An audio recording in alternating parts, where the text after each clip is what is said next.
Can you hear me now? Is it working any better just yet? Hello, everybody. Hello?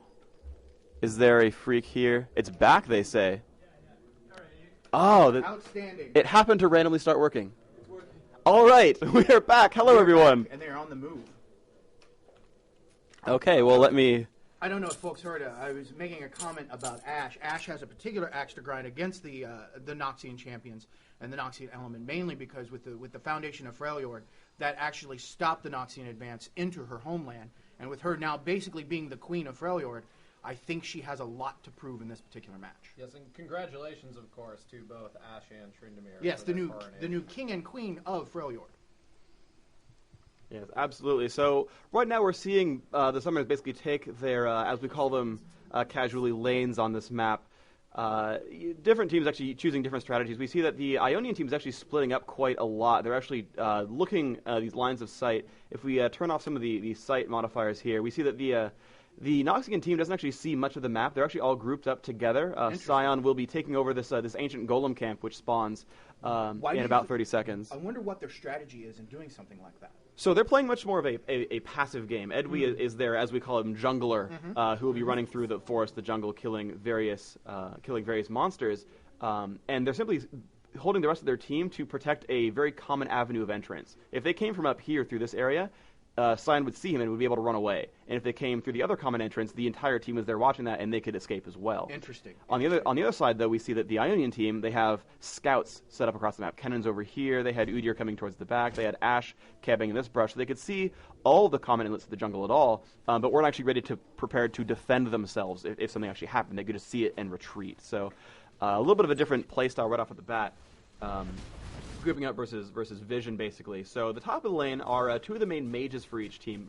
Vladimir, the Noxian mage, is as some would call him, a blood mage. Is a hemomancer. A hemomancer. Yes. My apologies. That's all right.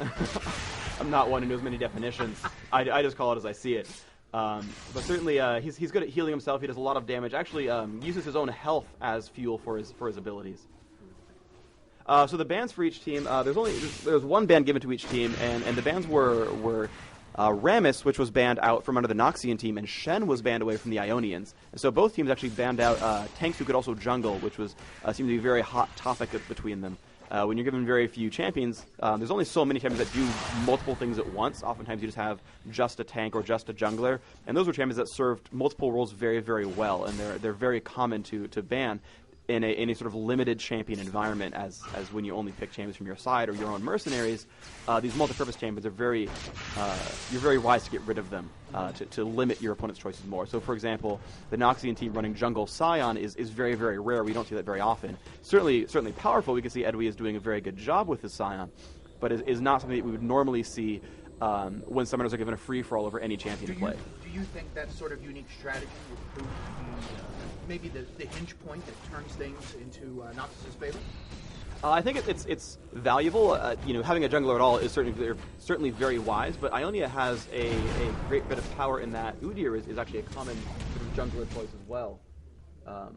And so they don't really feel hindered by this. This is very standard to see how summoners play this way, and so I think they feel a little bit powerful that way. They're like, yes, we get jungle Udyr. He's sort of used to this. Our summoners are used to playing Udyr in this manner, whereas Scion is normally a laning champion, and so experience actually is a little bit in Ionia's favor right now.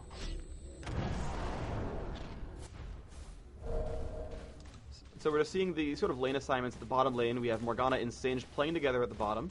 Against Amumu and Soraka. This is kind of interesting that we have like support plus tank versus support plus tank. The sort of traditional roles for these champions are actually to basically help the other half of the team do their jobs better. As Friend would do with Sin, she would generally initiate a team fight and position someone out of the way with Fling, and that would allow someone like Misfortune or Vladimir to have an easier time fighting. It really wouldn't be Singed that would be winning the game for his team, but would enable other champions to do so. These sort of roles are different between these champions. It's very interesting to see how well they'll do that action. Noxus seems to be applying a lot of pressure early on to Ionia in that bottom lane as well. I wonder if that momentum will continue. Oh, we almost had a small gank from Jungle Cyan, who actually ran towards the bottom of the map and found that there was nothing really available for him to fight, so he simply wards Dragon and continues on towards the middle of the map, and this could be very dangerous. Oh, Ash does not have boots. Edwy has charged up his shield. Here he comes. There's the Ghost, and here comes the Cryptic Gaze, and no, Ash will dodge that with Flash. Very good job by his summoner. Popping that flash spell, but still Edwy running up with his shield, going to break that in the face of Frost, doing a little bit of damage there. Frost taking some damage. Some nice play there from both players. A little bit of damage there. Good dodge on the other side. We can hear the rabble of the street downstairs. Indeed. I don't know if you can hear them. The taverns are filled as League Physiopathic Services are providing live coverage of this monumental event. Absolutely, absolutely. So, a lot of interesting things are going to happen here. Now, we actually had a question from the audience. They had asked who won the last time these two city-states fought in an official battle. It was actually a rather short event as Noxus crushed Ionia handily. In fact, the event took so short of amount of time.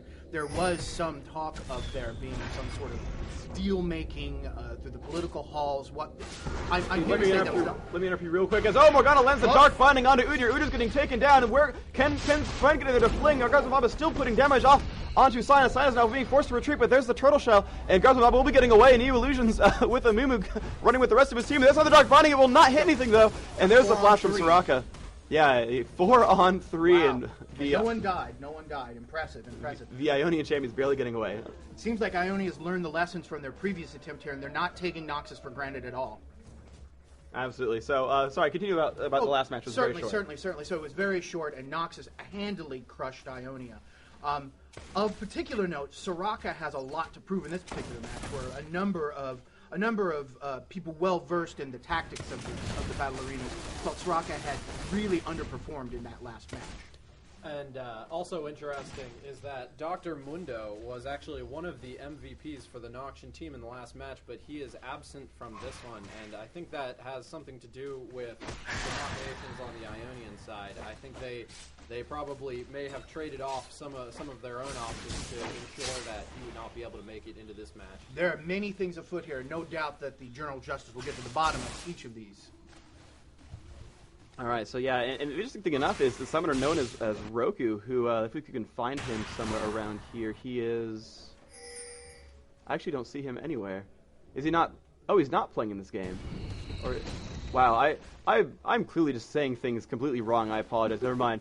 I remember... Oh, there we go. Roku. There he is. I was looking at the wrong team entirely. I completely forgot the summoner's allegiances. I was like, I don't see him. Yes, Roku is playing Misfortune, and he's actually a summoner known for playing Dr. Mundo. He actually came up to me a few days earlier and expressed his interest in summoning Dr. Mundo for this match. Oh, Godsman Bob coming in from the behind, getting slowed down, but this is going to be very dangerous. Udyr is doing a ton of damage. There's the Enchanted Crystal. Frost will get that kill. First blood. Frost has taken down Misfortune. Roku in a very bad way. Very good job by... That has to be a rude awakening for Noxus, that Ionia is bluntly not playing around in this match. Ionia has so much at stake. And Eclipse indeed yelling out for Ionia in all caps.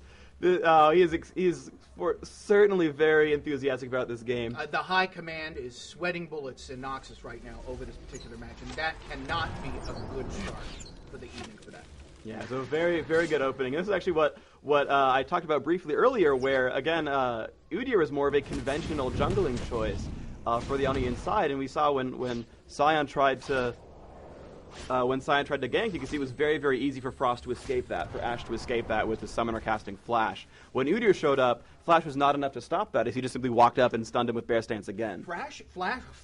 Flash has been a dominant... We've seen 2 instances in this match already where Flash has saved the day. In this particular case, it actually didn't save it. But Flash... which champions are currently using Flash in this? Do you happen to know? So we can actually pull this up right here, and actually there's only a very few uses of it. So interesting. The Noxian team only has Roku and Poison Iden, which is Misfortune and Vladimir. They're 2 sort of carry type champions who are very adept at dealing lots and lots of damage at once. And they're really the ones who need to survive to make this work well for them. So that's actually a very common choice. If you need to survive, you pick more defensive summoner spell options so that you as a summoner can save your champion from danger. However, the other team, we see On the Ionian side, they're actually a little bit more apt to run that spell. We have, of course, again, the Mage and Physical Carry, as Kennen and Ash are both running that spell, but also the Soraka is running Flash as well, who is really the main support champion for Ionia. But the really cool thing about that is she's also running Clairvoyance, so that the Ionian side can always look and find where their opponents are. Clairvoyance, a great summoner spell, which allows you to reveal an area on the map. Interesting. Because normally you look at this and you see that the Noxus does not have